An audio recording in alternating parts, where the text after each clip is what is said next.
Hello, everybody. Welcome to another installment of Touchline Talk with your boy, LNobbins. In today's exciting installment, they are all exciting, to be fair, we are going to be discussing City's transfer window. How would we rank it as it stands?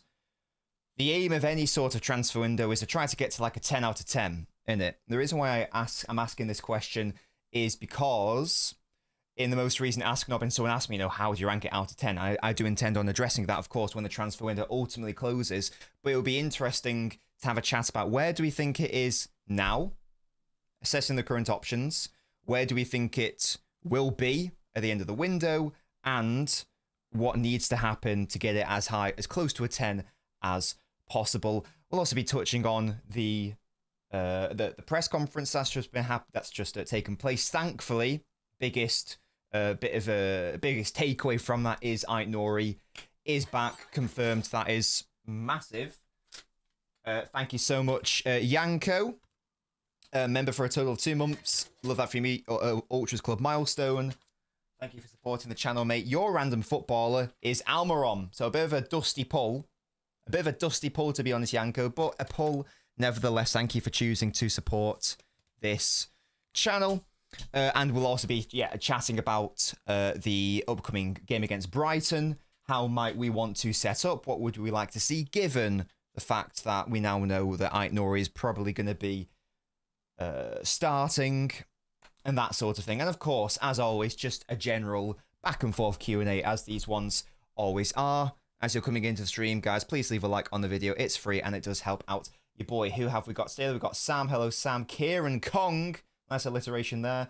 Hello, Matty. How's your day been? Not done too much, to be honest. Went to the gym, did some legs, which is pretty grim, but did it nevertheless, which is good.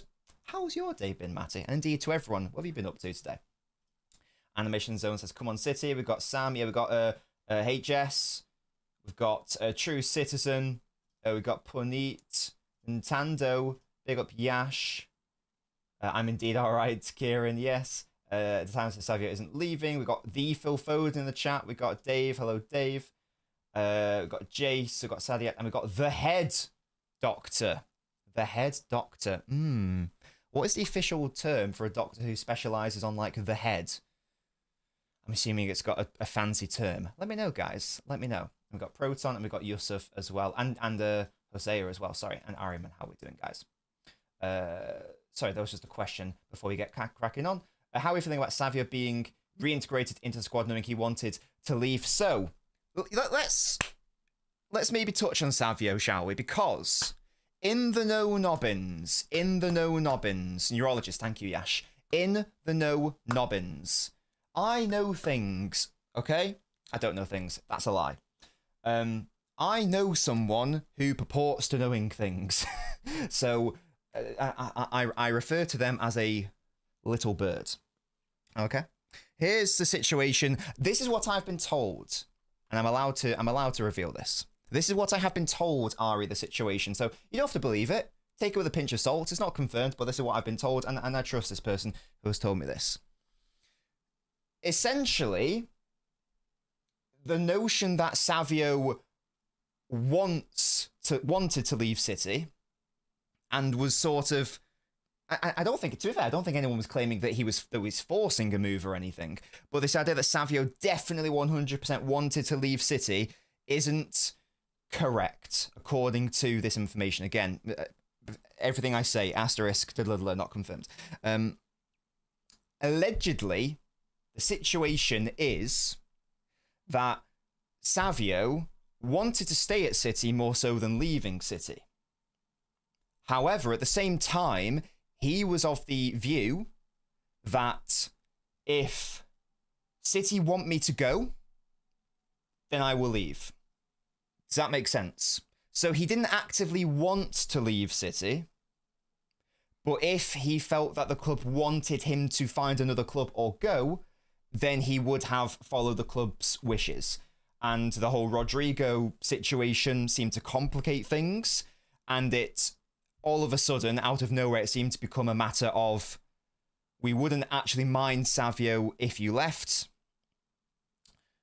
so that we can ultimately get in Rodrigo. Therefore, that's why Savio was keen, I believe that was the official term used by Romano, whatever, officially keen on moving to Spurs. But only because City were happy for him to go, or rather certain individuals at City were happy for him to go.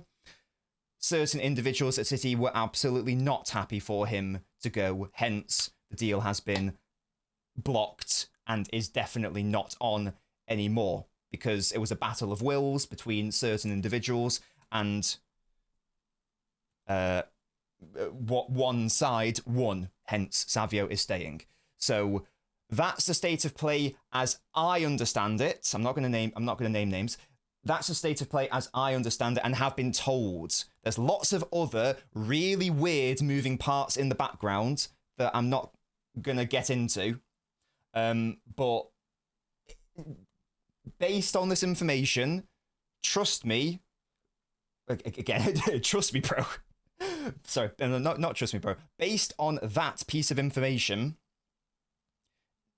the starting point should not be, oh, Savio wanted to go and we should all be like giving him like a hard time or anything like that, if that makes sense. And I do fear that a lot of people will do that, and they'll sort of read the situations. Oh, he wanted to leave, he was trying to force a move.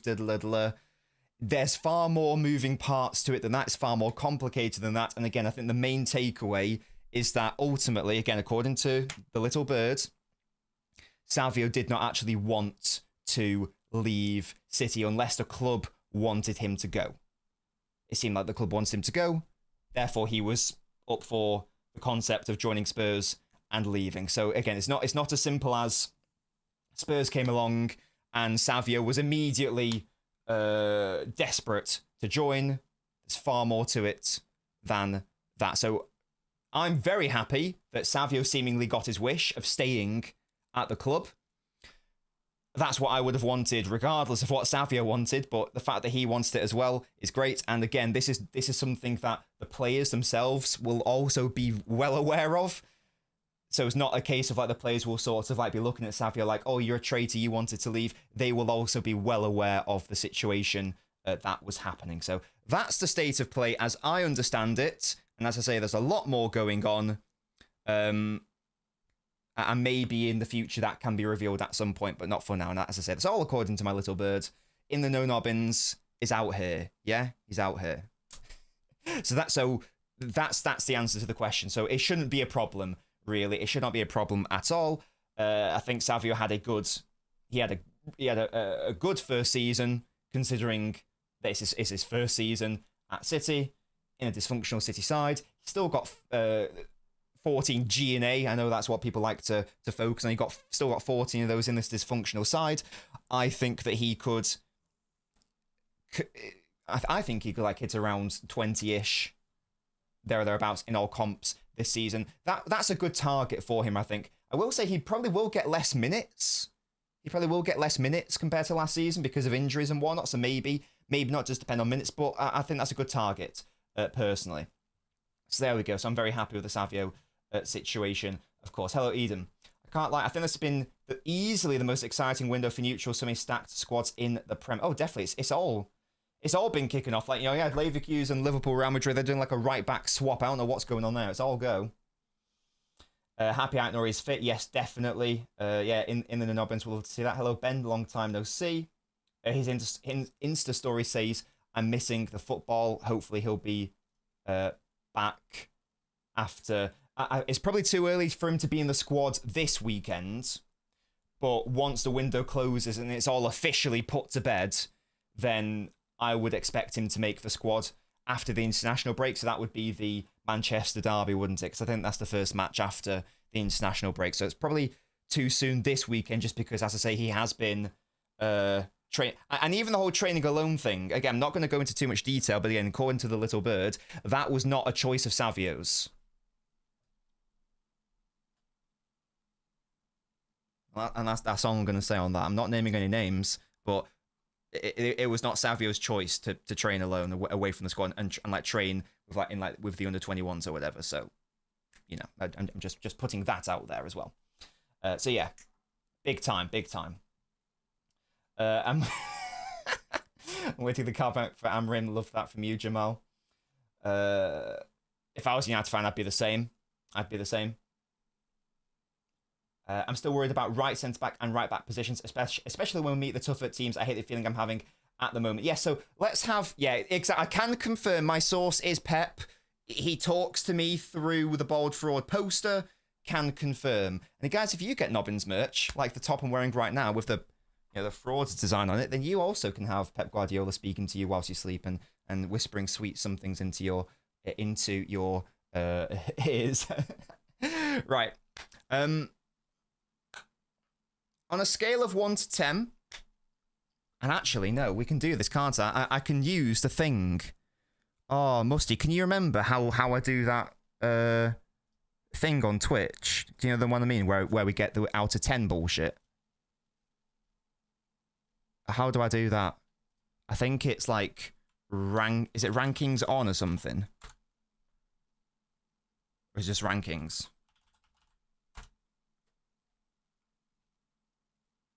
Rating. Ratings. Ratings on. There we go. Okay. A scale of 1 to 10. Guys, we're going to do a couple of these. Enter a number between 0 and 10. I want to know if the transfer window ended right now. What would you rank it out of 10? Right now. We're going to do a couple of these. If the transfer window ended right now, and only vote once, please, to not skew it, what would you rank it out of 10 right now? As I say, if the transfer window closed. So what's happened? We've brought in Nori, Shirky, Reinders. Those are the 3 key ones. We've also brought in Bettinelli as well, whatever. We've sold McAtee. We've loaned out Haysom Bar. We are assuming it ends right now. We're assuming it ends right now. So nothing else happens. So no Donnarumma, no Rodrigo, no right back, no other midfielder, whatever. You know? It looks like we are sort of and again, only vote once, please. I don't want this to skew the stats. So HSNA, you should only vote once. Only vote once, please. Oh, Trafford as well. Yeah, Barbie. Yeah, Trafford as well. Thank you. Yes. So there we go. So so 6. We're sort of getting 6 to 7. So we are what? So according to the very small sample size in this chat, 6.6 is closer to 7. It's closer to, so if we rounded it up, so 7, that means that the transfer window has been good. Because 5 is average, 6 is above average, 7 is good. So it's in between above average to good. If we were rounding up to the nearest integer, then we're talking about a 7, aren't we? And I think, so is 6 or 7. And I would say that's probably correct. That's also where I would probably rank it. I'd maybe go more towards 7, and I'll outline my thought process. I'll outline my thought process on that, because there is no... And let's go, as I said, we're ranking the transfer window, so we... let's go through the players we have brought in, and also the players that we have yet to and the players that we have pushed out, the players that we may have wanted to push out, blah, blah, blah, blah, blah. And then I'm going to ask this question again later, and I'm going to say, if... Oh, yeah, let's do ratings off. Yeah. I've got to do this on Twitch for some reason. It's going to do a weird fucking GIF now. Nice. There you go. So it's nice. It's a... The verdict is 6.61 recurring. There we go. So... So I'd probably push it to... I think 6 or 7's about right, because, yeah, again, let me explain my thought process.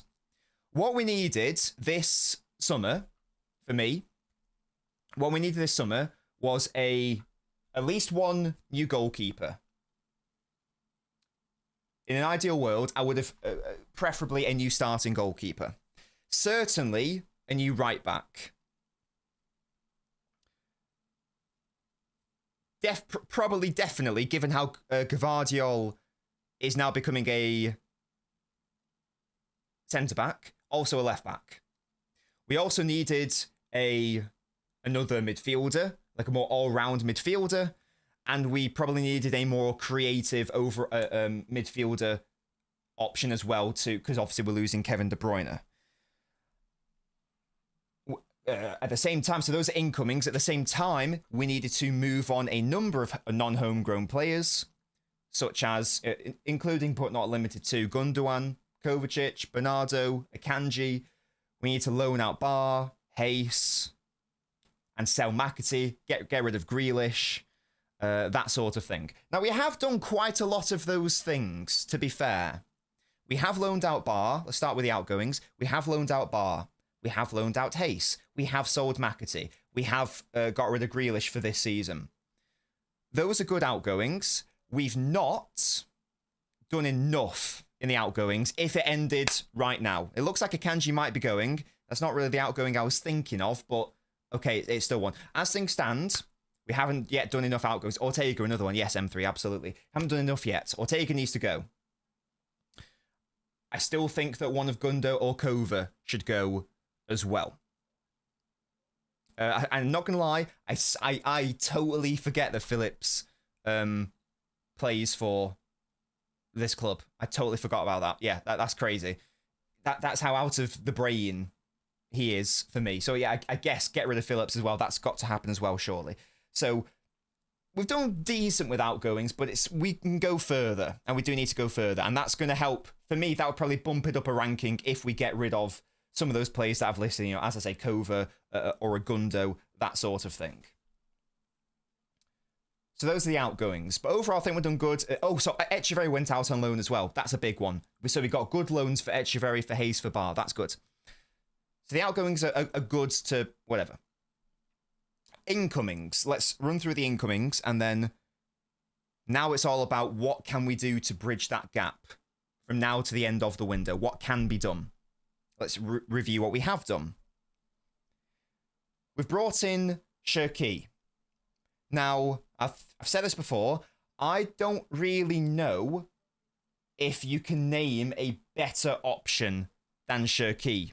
We needed a creative passer, a high-volume creative passer, who is a more advanced midfielder. I don't know if there was a better option out there that also would have wanted to come to City as well. Baena is the only one that I can even think of, Coltrane, and even then, that's like a sort of question mark. So I take the Baena point because I did like the concept of him, but then so it's between him and Cherki in it. So if there is an option, if there was one better option, and he's gone to Atletico anyway, so he seemingly didn't even want to leave Spain. So I'd say with Cherki, that's like, couldn't really done much better there. Couldn't have really asked for more there. I agree, Dave. I agree. He's still a young player, though, to be fair. Now, it's the same with the overall midfielder that I said we needed. I don't think that City could have gotten a better option than Reinders as an 8, to be honest with you. Can't think of one. Everyone knows my number one choice would have been Bruno G. That clearly is a pipe dream. That ain't ever happening. So if we go into the world of like, okay, the quality of player that we need, who also actually wants to come to City, because that's also what matters. Very good point, Toby. Baleba, perhaps that would have been an interesting one. And again, it's a question mark therein. Very different players, of course. Everyone knows I was a big fan of Baleba, but I think that bringing in Nico sort of half defeated the likelihood of City going for a Baleba, I would suggest.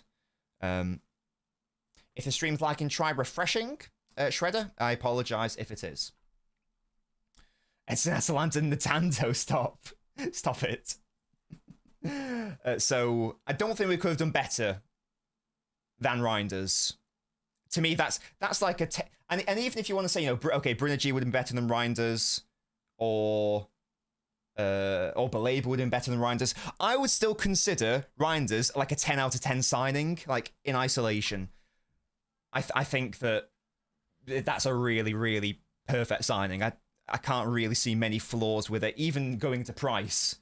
the price is insane as well. I'm not really talking about price here, but if we did want to include that, then that just bumps it up even more. I don't think we could have gotten a better option than Reinders there, realistically. Aït-Nouri, I think that you probably could have gotten a better left-back option, because I don't think that Aït-Nouri is the same level of signing as Reinders. However, it's still like a sort of like 8 out of 10 like minimum signing, that sort of thing. People might say, well, you could have gone for like Theo Hernandez, who's like an already like established elite player, that sort of thing. I still think that Aït-Nouri is up there. Yeah, he's still a great player. I'm not going to say that he's like to the same level as a Reinders, where I really struggle to think of any player better than Reinders. But I think that you could have an argument that maybe City could have gotten a slightly better left back. As I say, Theo Hernandez is the obvious name. But even then, I still think that what we want at City, which is a left back who can do a hell of a lot in possession, not just down the wing, but also centrally, maybe Aït-Nouri is the best option, to be fair. And I'm trying to be as like objective as possible here. Even then, it's still like a minimum 8 out of 10 signing. So in the grand scheme of things, can't really name too many players better than Shoki that we could have gotten. Can't really name too many players better than Reinders we could have gotten. Even with Aït-Nouri, you can't really name too many that we could have gotten. So those 3 are basically as spot on and perfect as they can be. I don't have any qualms with any of those signings. I really, really am happy with all of those signings. I think they're all great. We needed someone to try to replicate De Bruyne's passing to an extent in his absence. Still not going to be possible, obviously, but it's helpful, of course, to have it rather than not. We need a proper Gundogan replacement. So what Reinders is. We need natural left back. We have one. So those signings are pretty spot on. But to make this a like 10 out of 10 window, and as I say, these are still very good signings, a right back was just so needed. And it is still so needed. It just is. I would say that was like, apart from like midfield, where like, our midfield was dead last season, right back was the #1 position, realistically, because we don't have one at the club. Our option to start the season last year was Kyle Walker. Yeah? Not ideal. He is available, Chris. Yes, absolutely. So that's upsetting to me. That's upsetting to me. Because we've needed a right back for 2 years, you could argue. We've probably needed to sign a right back since we won the treble. Probably. Certainly last season, when it was so obvious that Walker was not up for it anymore.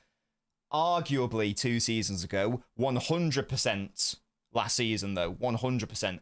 That's why I said, 3 players Man City must sign. That's why I included right back as like one of the most important positions. I was like, we so need this player. We so need that player. And yet. Now, of course, we don't know what's going to happen in the window. Maybe there'll be a sneak surprise in like the last second. We don't know what's going to go on. If the plan is, okay, we can't get Livramento now, but we reckon that we can get him next year. If that's the long-term thinking, then I'll accept it and I'll allow it. And it's whatever. Because I would rather wait to get the dream option than panic now and get an option who isn't going to be good enough longer term. But that had better be the plan. Because if it isn't, then I actually don't know what we're going to do. I don't know what we're going to do because we clearly do need to upgrade that position. So that for me has bumped down, as I say, if you're aiming for a 10 out of 10, that for me has bumped the ranking down at least 2. Because that just seemed to be such an obvious position to improve in. And that's a concern for me. So absolute maximum, given the right back situation for me, that's how important I think it was. I've got to bump it down to an 8 out of 10 immediately. And then the goalkeeper situation. Which I'm not really... If you told me before the start of the season that next season you're going to be running Trafford and Ederson, because we're assuming that's how things stand right now, I wouldn't have been ecstatic. I'd have been, okay, interesting. Everyone knows my thoughts on the goalkeeping situation by now. I didn't want Trafford. It was nowhere near on my radar, nowhere near on my top 10. But ultimately, we have got him, and we have to sort of... I want to see what happens there. So still unsure about the goalkeeping situation. And this is why, again, I think that bumps it down by 1 to 2 rankings. I think that, for me, this transfer window right now is sort of like a 6 or a 7 out of 10, to be honest with you. So I don't disagree with the ranking of 6.6. That's probably about where I'd put it. I'd say 7, because I am very happy with the signings we've brought in. But we need to do more in the outgoings market, and we need to do more in, or rather, we should have done more bringing in a position that I feel like is a necessity. So I'd say a 7. I think that's reasonable, to be fair. Brought in a lot of good players. Still need to bring in some good players. Still need to move on some players, but I think that's fine. The question now is, what can be done, guys? Whatever you said before, whatever your ranking was before, what needs to be done in respect of incomings and outgoings for whatever you said before to be bumped up to more like a 9 or a 10? An 8 or a 9 or a 10, excuse me. What needs to happen for you? Let me know what you think. I'm happy with Trafford now, though. Based on, I mean, if you said we can go back in time, and like you can change the goalkeeping situation, would you? I would, to be honest with you. But given the situation we have, I would be happier if Ederson stays, because then you can have a little transition sort of vibe. Does that make sense? You know what I mean? By the way, I think Trafford's good. My concern is about, could he make the step up from Burnley to City? I like the idea of, keep Ederson then, and then allow Trafford to be transitioned in, and then it's not a concern. When was the last time we had both a left and a right back at the club? It depends if you count Mendy, because he was technically here when Walker was here, wasn't he? So I guess that. We need a goalkeeper more than a right back. I don't think I agree, Final Whistle. I don't think I agree. The plan to sell Akanji and get a non-homegrown right back, says Yash. If that is the plan, I'll be up for it. I'll be very up for it. I'm more concerned about the academy integration more than incomings, considering the talent we've let go, for instance, Lavia Frimpong and Jan Kuto. It's probably too soon to be integrating some of these younger players. I think they're like 16, so probably too old. Toby, shut up. If Akanji goes, I don't like that right back option going. Dave, I agree. I do agree. If Aaron Wan-Bissaka, no, shush. Respect Trafford. Hey, I like Trafford again, but I didn't want him. Stop with the bist. I don't know what that means, Hosua. I don't see how it is the club's fault this window. There are basically no valid options at right back unless you know one. Well, and again, this is why I say that if the plan is they want to get Livramento next season, then fine, I get that. But you cannot convince me. And it's irrelevant if I can't name one, because I'm not a professional scout, and I've not really been looking past Livramento really as far as like a player who can start right now. You can't convince me that there is no right back out there who is available, who you can spend like 80 million quid on, who is not better than the options City have right now. I cannot be convinced of that. I cannot be convinced that there is no right back out there who wants to join City or could be convinced to join City that is not better than Nunes as an attacking right back. I refuse to believe that. I just inherently refuse to believe that. There is no way one doesn't exist. No way one doesn't exist. In the world. No shot. More angry Unk's not leaving. What did you hate more, Neymar or Rodrigo links?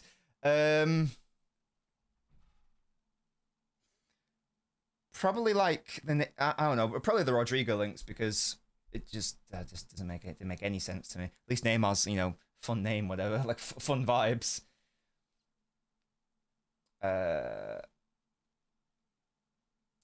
Incomings, definitely a right back. Outgoings, we sell Ortega, Gundo, and Kova, and it's a 10. Hosea wants a right back. Probably 6 out of 10 for me, says Kobe. Yeah, the latest exciting update. Exciting, guys. Sign right back. Don't sell Edison. Get Gundo and Kova out. Yeah, again, we don't know what the situation is. Maybe he just... And if he fundamentally doesn't want to leave, then hey, there's nothing we can do. Then there's nothing we can do. Goalkeeper says Coltrane. Edson needs to stay and play most of the important games. Akram. Toby. We're not saying into United, mate. Chill. Speaking of Spanish keepers, why didn't you go for Juan Garcia? He went to Barca, didn't he, in the end? I'm definitely not intelligent enough for that, Naveen. No one's better than Nunes. Oh, fairs, man. Oh, start with the Wan-Bissaka thing. Yeah, that's fair. Yeah, I think that was just a joke, though, to be fair. So, don't worry. Drop the bag on Livramento. They're easy to bully, says Liam Byrne. And that's the conversation. If the conversation is Newcastle are... Actually, no. I was going to say if the conversation is Newcastle don't want to sell, then it's irrelevant. But no, I'm not actually accepting that. The only world in which it's acceptable that City did not get Livramento this summer is if Livramento did not want to come to City. Because every player has a price. It's all well and good. Like, the whole Isak situation, it's not that Newcastle are keeping Isak hostage and are refusing to sell him. They are refusing to sell him for a price that they are not happy with. So they are willing to sell their crown jewel for the right price. You can't convince me that they could not be convinced to sell Livramento for the right price. And if you overpay, and you will overpay, then so be it. Then so be it. So the only way that I can accept that we don't get Livramento this summer, because he's clearly good enough and he's clearly the right fit for City, the only way I'm going to accept that is if the player himself actually went, you know what, I don't want to join. In which case, what's the point of waiting next summer anyway? If you're willing to spend like 100 million quid or whatever it was on Rodrigo, who you just don't need, spend, I know it doesn't work like that, I don't give a fuck, spend the money on a right back who would actually be here for 10 years.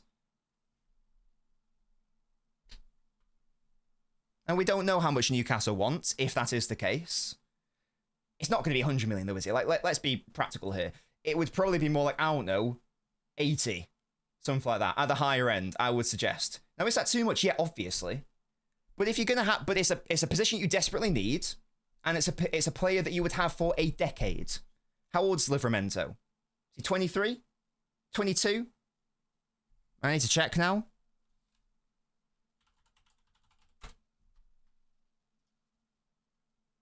He's 22. When did Walker start dropping off? I'm not being funny. Walker TV series. Walker is an American action crime drama television series developed by Anna Frick for the CW. It's a reboot of the 1990s Western drama. I don't want to know. I want to know Kyle Walker, mate. What are you doing? Walker is 35. So last season he was 34. So the season before that he was 33. And so he started to drop off properly at, 33-ish. So we can say that that would be 10 years. Now, yeah, 80 million's a lot, obviously. But in 2025, I don't know what football inflation is, for Walker. It probably works out to Walker was actually probably more expensive 8 years ago for 50 million than Livramento would be in 2025 for 80.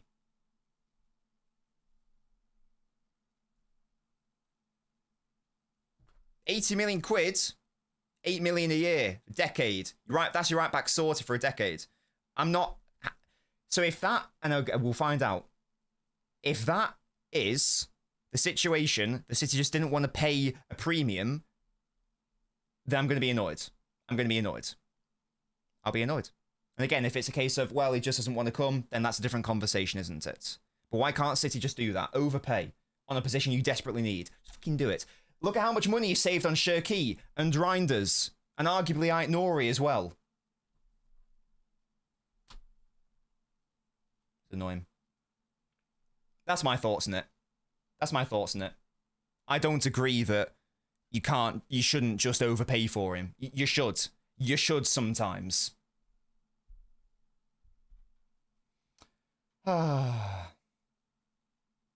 Starting from 80, there you go. 80, 85, do it. But why? But why was he Coltrane? This is my question. Because if it's a point of the club, then no, that can't be true. Because they're willing to sell Isak. Every player has their price. City can say as much as they want that Savio's not for sale this summer. Let's be honest. I mean, this is an extreme example. If Spurs bid £200 million for Savio, City is selling Savio.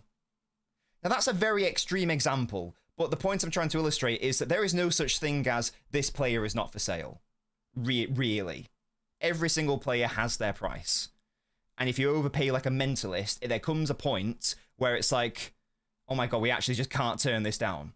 Yeah, that's a very extreme example of it. I'm not saying that Spurs would ever do that, but you see what I mean. Like, City have officially said Savio isn't going. We're blocking the transfer. No amount of money you give us is going to change that. That's not strictly true, is it? Because if you overpay like a mentalist, then they're going to accept it. So, you know, Isak, the jewel in the crown.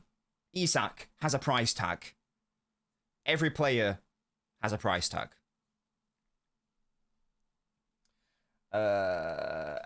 Fireborn, I do not know. I do not know, mate. Do not know. 100 million. If 100 million is what it is, 10 million a season. If 10 million a season is what it is to get a right back, start for the next decade, I actually don't care. I do not care. You know, I don't care. You need a good keeper. I have a nice German gentleman at Barca you might be interested in, says Mars. Hey, at this point, I'll take him. I'll take him. They can have me for 100 mil payable direct debit. Oh, dearie me. Also, again, we know the homegrown situation. So, but regardless, we're not getting him. It's not happening. Maybe it'll happen in the future, but right now, it's simply not happening. So it looks like we're going into the season with our right back being Nunes and Rico, which is whatever. It's whatever. Okay.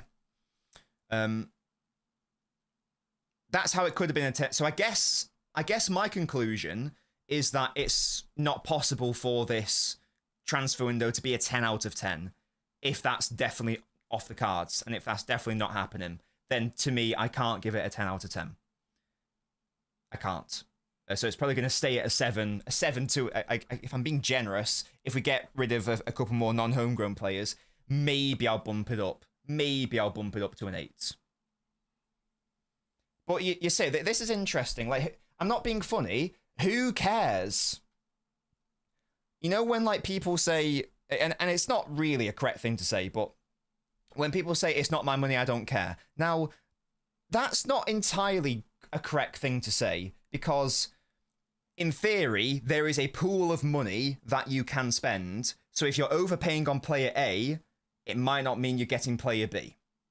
So it's not really correct to say it's not my money, who cares? However, if the starting point is City's spending is actually not too much of a concern for like PSR perspective, City can spend whatever they want, seemingly, within reason. Like, we are not close to the threshold.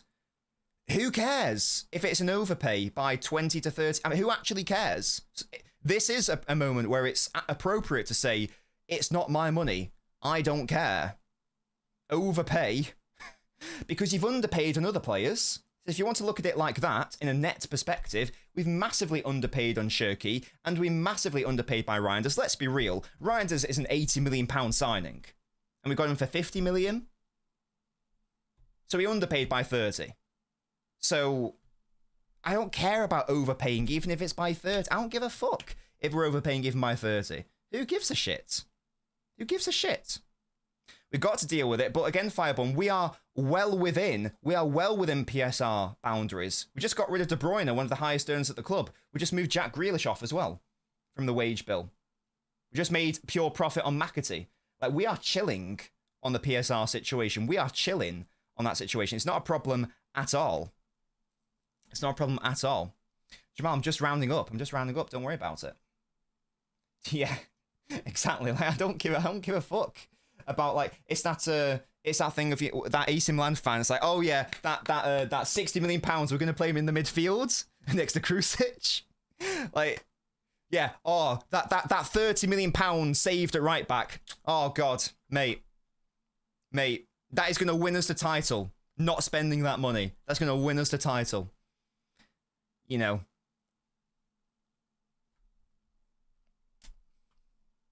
Yeah, there we go. I don't really care about the whole accounting. It doesn't go into my pocket. I don't give a fuck how much profit City make, really. I don't see any of that, do you? Do you have an equity position in Man City? Because I fucking don't. Because I'm not Sheikh Mansour or one of the Chinese investors or one of the US investors. I don't give a shit. Overpay. Sometimes it's fine to overpay, particularly if you've got a track record of underpaying as well. It's not a problem. It's not a problem at all. So that's how it could be a 10, but it's not going to happen, is it, realistically? Let's move on from that. There's not been any updates on the goalkeeper situation. Again, there was another non-update from everyone's favourite journalist. And it looks like nothing is happening. Sorry, it looks like there hasn't been an update. I was going to say, it looks like something is happening. At what point, here's like an interesting food for thought. At what point does this deal have to happen in the transfer window before it's like too late? Do you know what I mean? Because it's not just as simple as bringing in a player. A player has to come, bringing in a player also has to go. So at what point is sort of like the point of no return? So, for example, like, could this go to like the last hour of deadline day? That seems unlikely to me. Because you've not only got to move on Ederson, at the same time, you also have to... The personal terms of Donnarumma don't seem to be a problem. You've also got to negotiate with PSG, who seemingly want a lot of money for a player who is surplus to their requirements. What are they asking for? Was it 35 million? Something like that. They got to LB. So that's an interesting question. At what point is sort of like the cutoff for that? And if you're coming in from the LB stream, big up to LB. I'm just asking a question. I'm just asking a question? Hypothetical. At what point in the transfer window do we have to reach before the goalkeeping situation is sort of locked in to what it is currently? Because of the moving parts. Is it something that could go down to deadline day? Literally the last couple hours? Or because of, as I say, all the moving parts, a player needs to go, a player needs to come in, does it need to be a bit sooner than Monday? You know, would it have to be settled by Saturday? Would it have to settle by Sunday, when we obviously have a match against Brighton? What do you guys think? I feel like if it's not done before Monday, it's probably not going to get done. You know what I mean? Yes, you say. Yes. If you knew anything about this, me and my thoughts, you would know why I think that. When do you guys reckon? When do you think? Tomorrow? So Saturday?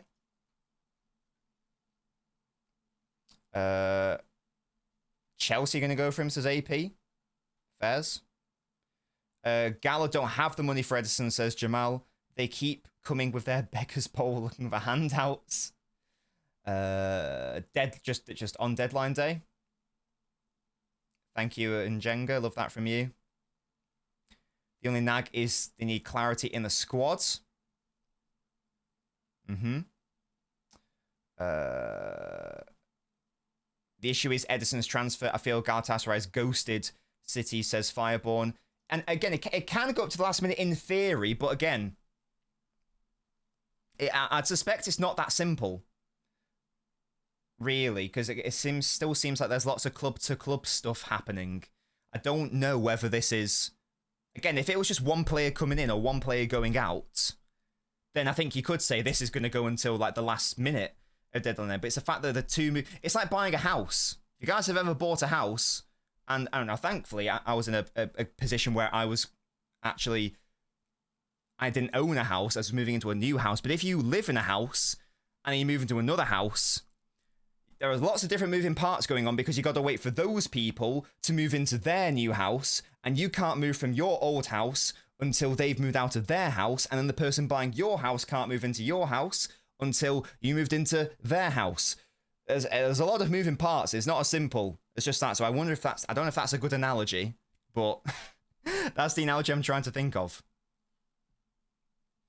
I think the sound is fine on my end, Fiddy. Sounds fine on my end. Maybe try turning up your volume. Let me know if anyone else is having an issue. PSG Joker, says Dave. Big up to you, Johnny, one of my beautiful members. We need Donnarumma by... Oh, so you think it needs to happen by tomorrow? Maybe. Donnarumma isn't happening, says AP. City would have accepted the 50 mil from Galatasaray if they were serious about Ederson leaving, especially since it is his last season. Medicals as well, says Musty. Convinced it's not going to happen, says Naveen. Well, if it doesn't, then that means I've wasted like 15 quid. Because... we got him. Oh, we got him, guys. This is why Donnarumma's... I mean, Donnarumma spotted in Manchester... around a nobody Manchester City streamer. Here he is. Look at him with his fucking Gucci bag or whatever the hell that is. Look at that. Confirmation Donnarumma sighted. Held hostage by his biggest hater, who has an agenda against him for no discernible reason. LNobbins. He's not letting him sign the contract with City. He is being held against his will. And we will never see him in a City shirt because of it. It's a sick... Mate, I'm not getting a full-sized one. Come on, mate. Come on. We're only getting a baby one. I'm not spending like 60 to 80 quid on it. That's insane. Come on, it's 15 to 20 quid. That's what we'll do. Sounds fine. We've got LB here. Big up to LB for that.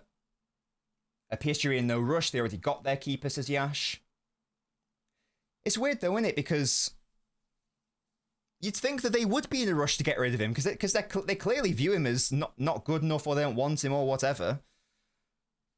So you'd think that they'd be quite desperate to get rid of him. I wonder how desperate they'll be. I know there was that rumor about, oh, apparently PSG would be happy to wait until Jan. I don't think that's going to be the case, though, to be fair. Can't see it happening, says Simo. I don't see any incoming, says Sam. Well, Viana said something, didn't he? He said that we're working on stuff, that sort of thing.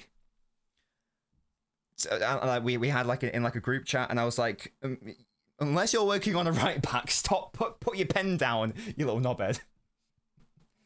Right, no one is forehead in pyro, brilliant. Donnarumma side 2 with Man City fan, yes, absolutely. Keeping there until the window closes, says Punched Bicycle. Nico has an agenda versus Isak, says Andrew. Not sure about that one.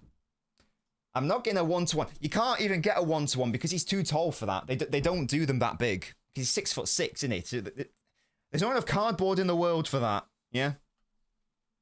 But don't worry, guys. When he signs and when he does some like sick goalkeeping, we're gonna hold him up like this. We're all gonna praise. We're all gonna praise him, like what's it on the shoulder like that? You know, like Simba in The Lion King. I don't know what I'm doing here. Like Simba in The Lion King. You know what I mean? Hold him up like that. Savenya. When he bails us out. When he wins us the quadruple. Yeah. When he wins us the quadruple, that's what's gonna happen. Nobbins vs LB debate, hello. I thought it was much bigger. No, 60 centimeters, mate. 60 centimeters or 2 feet. I'm not getting a full-sized one for a meme. Like, come on. He might not even be joining. I think they're like 60, 70 quid. I'm not convinced Donnarumma will even be the shot stopper we want, says Matali. I mean, I could give my thoughts again on it, but I feel like I've bored you guys to death with my thoughts, so I don't plan on doing it again really in earnest unless people are desperate for it or unless it's an analysis video, to be honest, because I've made my thoughts known many a time over. Has it been a long week? Asks Andrew. Look, you don't see cardboard cutouts of footballers anywhere else on YouTube, yeah? This is... You don't see fucking homemade signs anywhere else, yeah? You get me? Nobbins did order a full-size one, but it shrank in the post. Yeah, obviously, Matali, obviously. Like, you'd be a mentalist to not support a player who plays for City. Like, that would be mad. No matter what. And that's weird because I've seen lots of people not support or back the players that we have signed. Like when we signed Nico, and you got people saying, oh shit, sell him already. It's like, what? Or Marmouche. It's like, what are you doing? And apparently I'm a plastic fan. You got these people, whereas I'm saying, I don't really want him, but if he puts on a City shirt, you better believe that I'll back him and I want him to succeed and do well and win us trophies. But some people are just like, no, blah, blah, blah. What's of that? No, Ed. I tried my hardest. I don't back him anymore. Like he's, oh my goodness. There we go. The bald wasn't working. Thank you, mate. Can we make Donnarumma bald? Or is he too small? Oh! Look at that! Bald! Oh, he looks bald. He looks good bald, to be fair. Look at that. Oh, that's funny. Oh, there's no fortune. Thank you so much, Andrew, for the super chat. Big up to you. This summer's too long. Get Gahey and Isak done. I am bored. They would be great signings for you, Andrew. Especially Gahey, sorry. But well, both, to be fair. Yeah, there you go, guys. There we go. We can make him bald now. We love to see that. Hello. He did suit it. Yeah, he looked good bald. He did look gold. He did look at choices. Oh my god. Unexpected. How good he looked bald, Herbal. Bald Donnarumma, it looks like he'd sell me a shawarma. What? Oh dear. Yeah, of course. As I said, of course, if you're not going to back him, then it's irrelevant if you want a player. If he becomes a City player, you back him and you give him time and patience. You get within reason, of course. Like, you know, Calvin Phillips, he deserved backing at the start, but that support is gone. He doesn't deserve to be backed anymore. Grealish is another one for me. Like, I lost my patience with him. There are some players like Nunes. I was like, if you like come to the watch-alongs, the amount of times I gave Nunes, I mean, not that you can fucking hear me, the amount of times I gave Nunes positive reinforcement on these streams whenever he did anything competent on ball, I was like clapping him like that because I want him to succeed. I want all my players to succeed. Why would I not want them all to succeed? We're City fans at the end of the day. He was a panic buy though. I don't disagree there.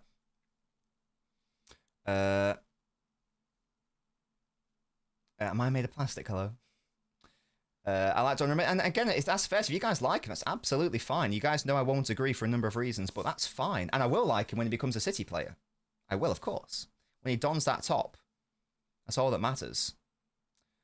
Other goalkeeper options, well, like before the summer, like Garcia would have been one. Chevalier would have been one.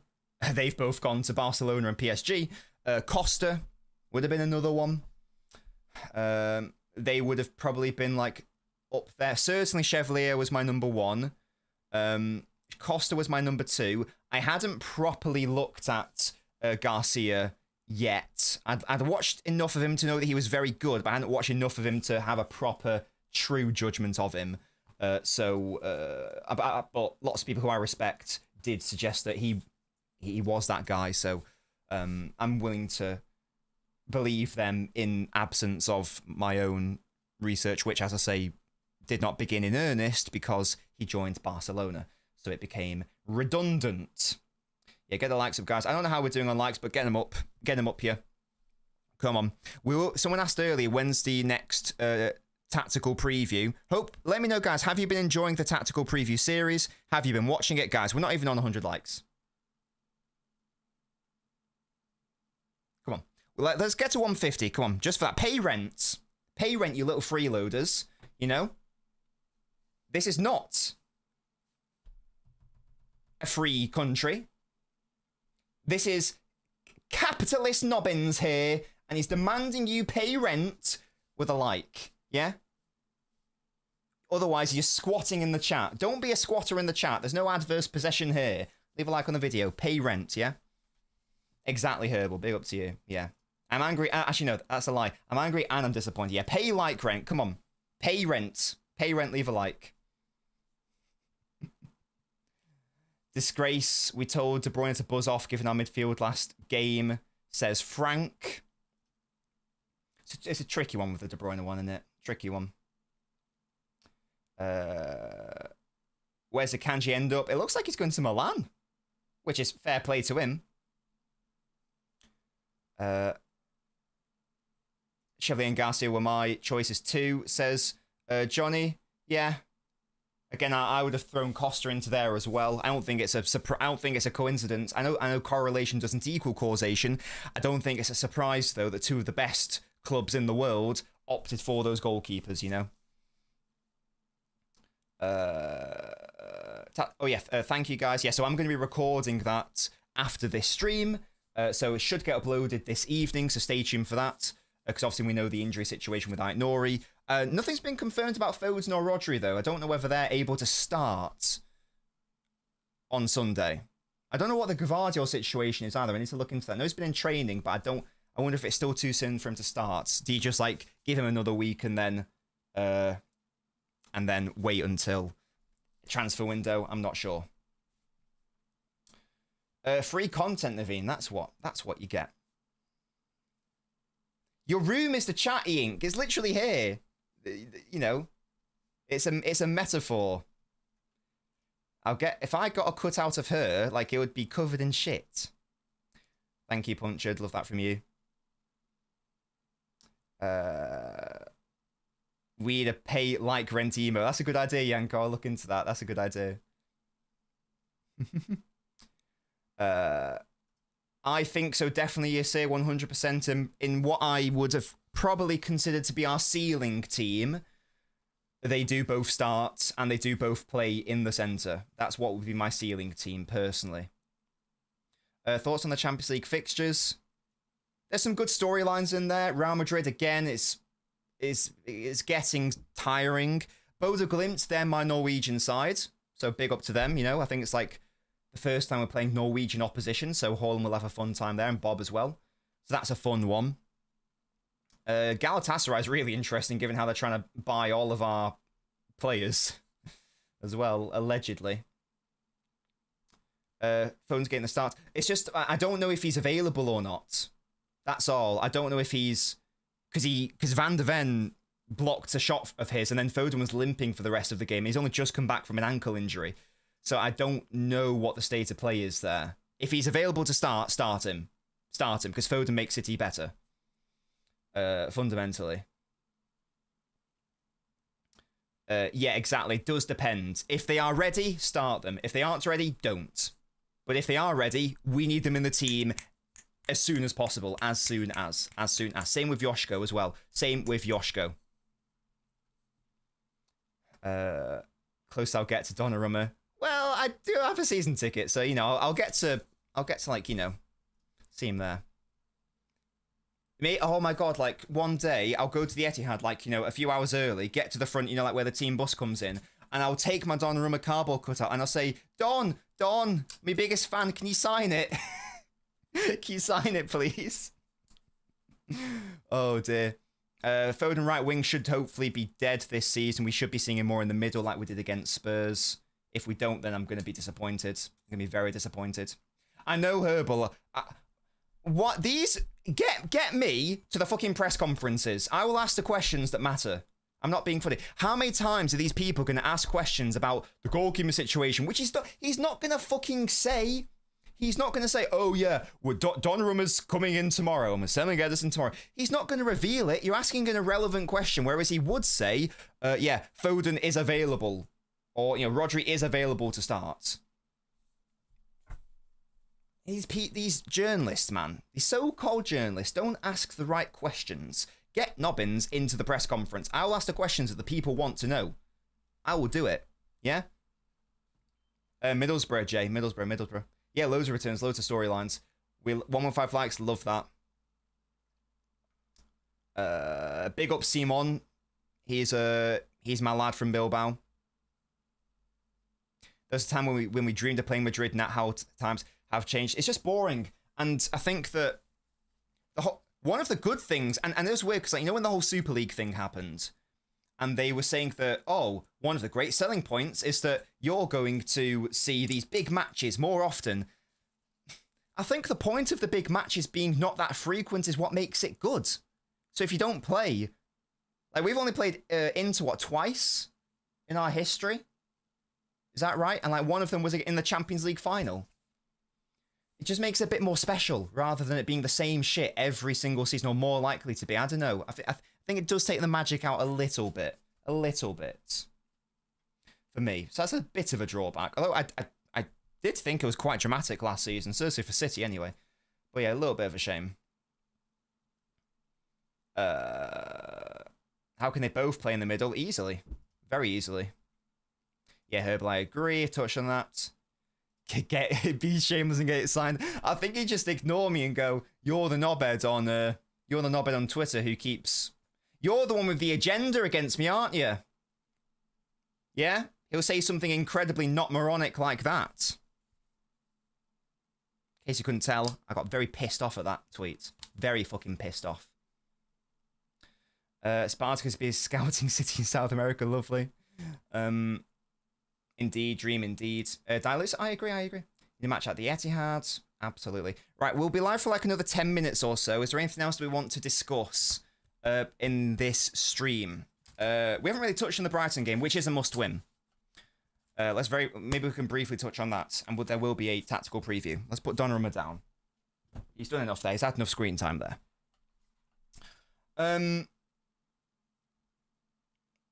The Spurs loss has made this a must-win. Now, if we want to compare last season, which is what I always like to do, that I like to think of, right, last season we lost there, this season we win here, 3 points gained, that sort of thing. Thank you, Damiolo. In your opinion, who do you want to be the heir apparent to Pep? Me. Yeah? Me. No. I like the idea of Nagelsmann. I like the idea of Inzaghi.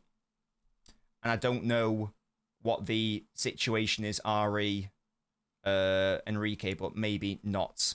Because he's not really an heir, because I think he's older. But still. Those are the names that I think would be very good for City. Nagelsmann's probably the most fun one. Jay, hey. This is the issue.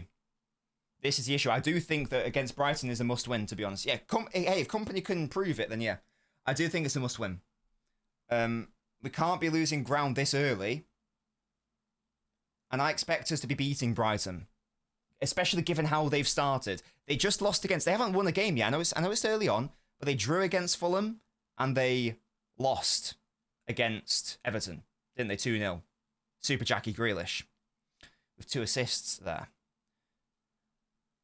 We should be beating them, I think. I really do think that. We can't be dropping... If you've only got a certain... I don't know how many games you can drop points in across the season in order to win the title. The example I always go back to, just because I feel like 89 points is like a good amount to be aiming for. If you get to the 90s, that's also great.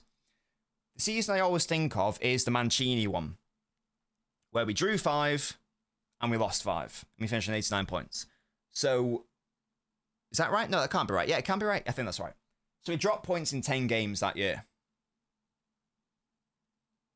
So there's obviously only a certain amount of times where you can afford to drop points. I don't think we can afford to drop points in 2 games, 2 out of 3 of the first starting games. That's a madness to me. So, given that we've already lost against Spurs, and we did lose against them last season, it's a big opportunity to get a net gain of 3 points relative to last season. And I agree with that dream as well. We are still at the point of the season where... No, it's away, Metalli, sadly. We are at the point of the season where I agree. The performances matter a lot. When you get to like the last 5 to 10 games of the season, that sort of area, who cares about performances? Just get the 3 points, move on. Get the 3 points, move on. Get the 3 points, move on. At the start of the season, however, you need to build up momentum, and the only way you can really do that is by putting in good performances, because generally speaking, good performances equal good results, and therefore getting points. So yeah, I do agree. We do need to put in a good showing, just generally as well. So we need to win, and we need to win well, and play well as well. That's what must happen. It simply must. And if it doesn't, then... I don't know. I think it will, though, because even though we lost against Spurs, there were still some good ideas there, and it looked good when Rodri and Foden came on. So if they can start the game, it'll be even nicer, and it should be a good time had by all. You get me? So Seb says, I think we should focus more on the Champions League. I mean, come on, just one so far. I always want to win the Premier League over the Champions League, so I would disagree there, personally. I would disagree. That's a good point, well, to be fair, yeah. They play each other, like, immediately after our game, is that right? It's a Super Sunday vibe? Yeah, we play at 2, they play at 4:30. So our game will end at, what? Around 4-ish? Something like that? There or thereabouts? 3:45, maybe? So yeah, that would be even better. Get the 3 points... And one of them's dropping points. One of them, obviously. And then we'll be on the... And if you know, like, if Arsenal lose, we'll be on the same points as them. If Liverpool lose, we'll be on the same points as them. A draw's probably the best result there for City. Because 4 points will be dropped net rather than 3. In which case, we won't be ahead of them or equal with them. But just thinking long term, a draw is probably better. And I guess it depends, who do you think is more likely to win the title between Liverpool and Arsenal? If you think Liverpool are going to win it, or more of a person who will win it, then a club to win it, you probably want Arsenal to win. Whereas vice versa, if you think Arsenal are more of your threat, you probably want Liverpool to win it based on that. I want a draw, though. I'd rather they both drop points, to be honest. Because there is a world, even though I still don't think Arsenal are like going to win the title, I still think they'll finish like 3rd or whatever. There is a world where they will be very annoying and like get lots of clean sheets and just like get the occasional 1-0 win and win the title, which is quite frustrating. So we'll see. Jay. Yeah, I just want that sign. I just want both teams to lose. I'd rather the league again. Definitely AP. Definitely. The league is always more indicative of your quality as a football team, always. It's impossible to win the Premier League and not be the best team in the Premier League that season. However, it is entirely possible to win the Champions League without being the best side in the competition. And that's why, for me, I always want to be regarded as the best team. So for me, I always want to win the Premier League, personally. I feel like I'm in the minority there, but that's how I've always seen it. And people said, well, Nobbins, you'll change your mind when you win the Champions League. I'm still here. I'm still here. That's my take. That's my take. Oh yeah, ideally, win both. Ideally, just win both. Oh, gosh. If you prefer the Champions League, that's fine. Because I understand, it might be more exhilarating to win the Champions League because it's a knockout competition, more eyes on it. Yeah, and I'm a big fan of bread and butter e-ink. I think it's underrated. I love a bit of bread and butter. I barely ever have it, but I love a bit of bread and butter. You know what I mean? What is this? We need a quadruple at this time. Spurs want a Kanji. Lots of people want a Kanji, seemingly. Imagine Arsenal win on Sunday. Peak content, says Taurus. Remember Chelsea in 2012 and 2021? They weren't the best team in England. I agree. Yeah, exactly, Naveen. Exactly. There are lots of examples. Arsenal never win. Oh gosh, APs with some strong takes here. Arsenal will never win the league under Arteta. I always say he builds his team not to lose, not built to win. It's Defender FC. And that's going to be the key, and I don't disagree. That's going to be the key sticking point this year for them. You've brought in Eze. You've brought in Gyökeres. You've got your front three that you want to win the title now. Even though I don't think it can, but we'll see. Can you attack in the manner you need to win the title whilst remaining defensively solid? That's the question. Because part of the reason why Arsenal are so good defensive is, of course, they have very good defensive players. But it's also how they are set up, so I don't disagree, AP. I don't disagree at all. Thank you so much again, Dami Lola. Sorry, my brain had a fit there. Very generous. Pairing two deep-lying playmakers, e.g. Rodri, and a more defensive-oriented midfielder can give the back four extra cover and better distribution under pressure. What are your thoughts? I agree. I think that away against Real Madrid, which is what we're going to do, play a midfield three that is as solid as possible. And to me, that would be Rodri, Nico, Reinders.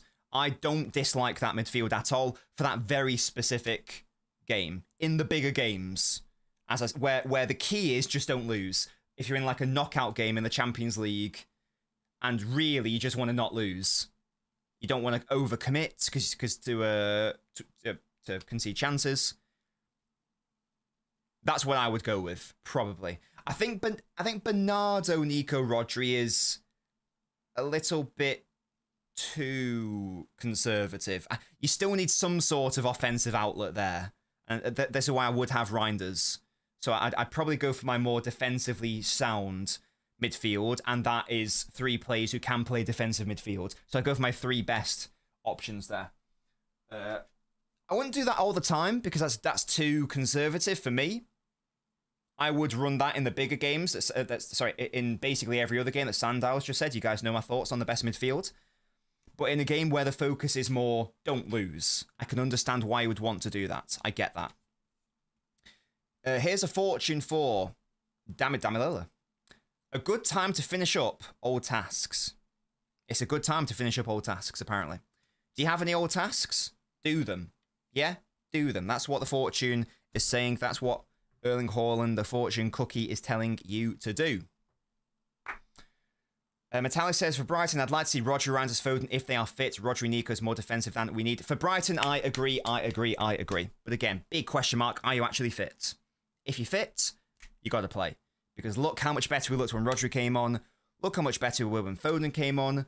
Look at how much better Doku looked when Foden came on as well, to be fair. So that's what I would do. In fact, after this, I'm just going to go finalise watching the most recent Brighton game where they played Everton just to assess what they did in that match and see like if there's anything that can be exploited by City. And that preview will hopefully be released tonight, this evening, so stay tuned for that. I'm going to shoot off because we've been here for just over an hour. We try to make this 1 hour 15 to 1 hour 30. So I'm going to shoot off now. Stay tuned for the tactical preview. I will be doing a watch-along on Sunday, of course. I'm not going to do a watch-along tomorrow because all the games look stinky. Who even is playing? Chelsea-Fulham, that's a game I'll watch but not do a watch-along of. United-Burnley, Sunderland-Brentford, Spurs-Bournemouth, Wolves-Everton, Leeds-Newcastle, The only one I'm half interested in there is Spurs-Bournemouth, and I guess Chelsea-Fulham. Dusty games. I wish they could have had a Liverpool-Arsenal on Saturday instead. So no watch along on Saturday. I'll use that time to work on a Donnarumma video, because no doubt we're going to fucking sign him. Obviously, we're back on Sunday for the post-mortem and the watch-along and all that shenanigans. And then an analysis will be out on Monday. Thank you guys so much for watching. Enjoy the rest of your day. Stay tuned for the tactical preview. Shout out to all my beautiful members who are helping this channel flourish. And flourish is a good word, because your guys' support has been insane over the past few months. The channel's never been better, in respect to like viewers, in respect of views, in respect of revenue, in respect of everything. So thank you so much for all your beautiful support. If you would like to support, click that join button, click the link in the video description to become a member of the channel. Exclusive content, exclusive emotes, exclusive name badge in the chat. You get into the Hall of Fame as well for £3 a month, which is cheaper than a coffee. So if you can do that, if you want to do that, click that join button, join these beautiful people who are doing it. Big up to Yanko for renewing his membership. Dave, fucking hell, mate. Wait, shame about the... Have you not been enjoying the content, Dave? Or have you been cheeky? I can't tell with you, you little fraud. I'll wait for you to answer now, and then I'll... Because I've been doing new stuff, so if the new stuff isn't appreciated, then I do need feedback on that. If you're not enjoying it, then I can change and adapt, because I'm trying something new this season. Exactly, Metali, exactly. Oh, okay, Dave, that's fine. It's just because I know some people aren't a fan of some of the content, so I just want to make sure that you're happy with it. Thank you, guys. Have a lovely day. I'll catch you all next time. I will shave, yes. Goodbye, guys.